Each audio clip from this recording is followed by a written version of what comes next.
महाराष्ट्र राज्य हिंदी साहित्य अकादमी के पुरस्कार वितरण समारोह में इस बार हमारे पास दो ऐसे रचनाकार हैं जिन्होंने मिलकर एक रचना लिखी जिसके लिए उन्हें अवार्ड मिला। उसके बारे में हम नहीं बताएंगे, वो आपको खुद बताएंगे।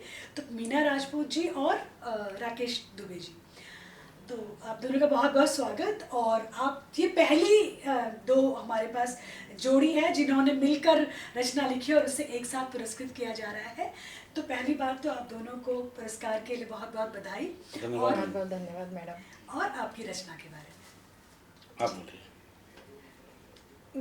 हमारी रचना है अंतरतम ज्ञान। अंतरतम ज्ञान में हमने बहुत से विषय शामिल किए हैं, जिसमें ज्ञान विज्ञान है, भाषा व्याकरण है और साहित्य के और भी कई विषय हैं जिसको हमने शामिल किया है। और इसमें बहुत ही सारगर्भित रूप में दिया गया है। सारगर्भित इस तरह की इसको हमने भेद बताए हैं, दो दो विषय लेकर उसके भेद बताए हैं, अंतर बताए। अंतर के माध्यम से हमने तुलनात्मक अध्ययन किया है, तो वो बहुत ही शॉर्ट में हम बहुत चीज़ें सीख जाते हैं। जैसे एग्जाम्पल एक कोई आप बताएं, क्या एग्जाम्पल था? देखिए, हम बचपन से हमको सिखाया जाता है ना भाई, हाँ ठीक है, ये लड़का है और ये लड़की है, दोनों में क्या अंतर है, या कोई वस्तु है, दो वस्तु हैं उनमें क्या अंतर है। तो हमने जो ये एक नई विधा आप मान सकते हैं इसको साहित्य की, कि इसमें हमने यही बताया लोगों को कि भाई अगर हमारे पास दो वस्तुएं हैं या दो कोई विषय हैं तो उन विषयों में क्या जो है समानता और असमानता है, इन दोनों का हमने तुलनात्मक अध्ययन किया है उसमें। और ये पुस्तक जो है ये मतलब सिर्फ और सिर्फ साहित्य नहीं उसमें है, उसमें आपको विज्ञान भी है मिलेगा, उसमें आपको वाणिज्य भी मिलेगा, उसमें आपको समाज भी मिलेगा, उसमें आपको मतलब अलग अलग जो मतलब जो है हमारे रोज़मर्रा की जो चीज़ें हैं, वस्तुएं हैं, उनसे रिलेटेड सारी जो चीज़ें हैं वो सारी चीज़ें उसमें हमने जो है पूरी कोशिश की है अपनी कि उनको हम समाहित करें।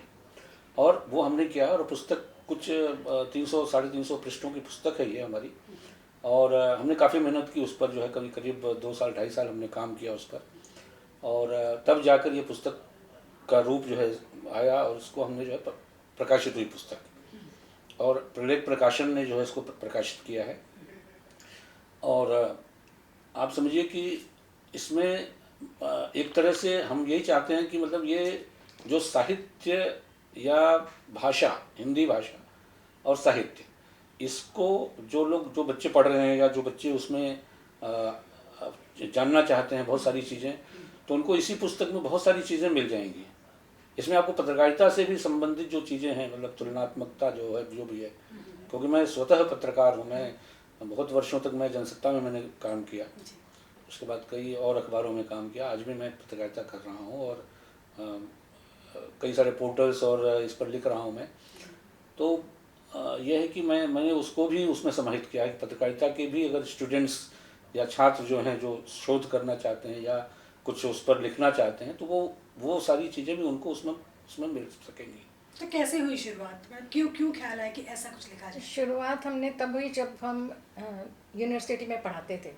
यूनिवर्सिटी में जब हम पढ़ाते थे तो लिस्ट बना लेते थे छोटी सी, मतलब जब हम पढ़ाना है किसी को तो हम तैयारी में रहते थे कि इसके ये हैं भेद हैं, इसमें ये भेद है। जैसे प्रेमचंद पढ़ाना है, दूसरा कोई अज्ञेय पढ़ाना है, तो दोनों के लेखन में क्या भेद है, दोनों के कार्यकाल में क्या भेद है, दोनों के जीवन और काल में उन्होंने क्या किया, तो वो पढ़ाने में आसान होता था हमें। तो वो हम पॉइंट्स लिख लेते थे और वो एलाबोरेट कर लेते थे बच्चों के सामने। तो ये हमारे ऐसे नोट्स थे जो हम अपने लिए बनाए थे। फिर डॉक्टर माधुरी छेड़ा का हम आभार व्यक्त करना चाहते हैं यहाँ पर। उन्होंने हमें गाइड किया कि इतना अच्छा आपके नोट्स हैं, आप इसको बेकार मत जाने दीजिए, इसका उपयोग कीजिए ताकि ये आगे बच्चों को काम है। सिर्फ एग्ज़ाम में ये पढ़ के जाएँ तो उनकी तैयारी हो जाए।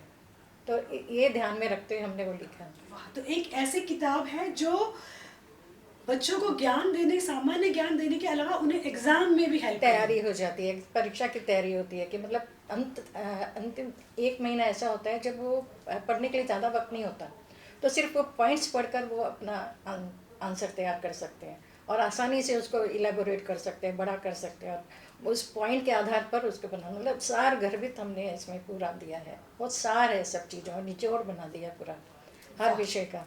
तो साहित्य ऐसा भी लिखा जा रहा है जो ज्ञान भी दे रहा है और परीक्षा की तैयारी भी कर रहा है, तो बहुत अच्छी कोशिश। शायद इसीलिए आप दोनों पुरस्कार के हकदार भी हैं। बहुत अच्छा लगा आप लोगों से मिलके। इसके लिए तो आभार हम संस्थान का व्यक्त करना चाहेंगे, क्योंकि इस नई विधा को, इस अनूठी विधा को उन्होंने अपनाया और हमें पुरस्कार के काबिल समझा। हम चाहते हैं कि इस दिशा में और भी कई लोग काम करें, अच्छा काम करें, क्योंकि आज समय ऐसा है कि किसी के पास समय नहीं है, तो समय की कमी है सबके पास। तो कम समय में किस तरह ज्ञान ज़्यादा से ज़्यादा अर्जित कर सकते हैं, वो कोशिश ज़रूरी है। तो आज के जो युग के हिसाब से किताब बनी है, तो ये प्रयास के लिए मैं आभार बहुत ज़्यादा संस्थान को देना चाहती हूँ कि उन्होंने इसको पहचान दी। एक नाम हमने जो कोशिश की थी उसको सफल किया।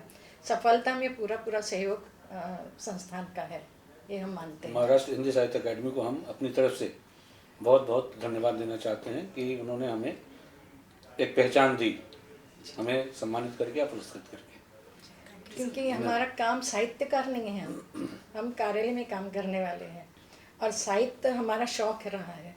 उस शौक को हमने, साहित्य को इन्होंने अपने पहचान दी, हमें पहचान दी, साहित्यकारों के साथ हमें भी शामिल किया।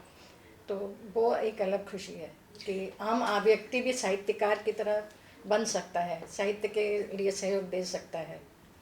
साहित्य समाज के लिए होता है, जो समाज के काम आए वही साहित्य है।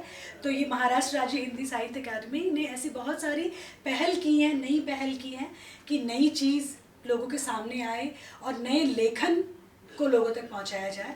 बहुत अच्छा लगा आप दोनों से मिलकर। इसी तरह नए प्रयोग करते रहें और पुरस्कार हासिल करते रहें। Thank you so much. बहुत बहुत धन्यवाद।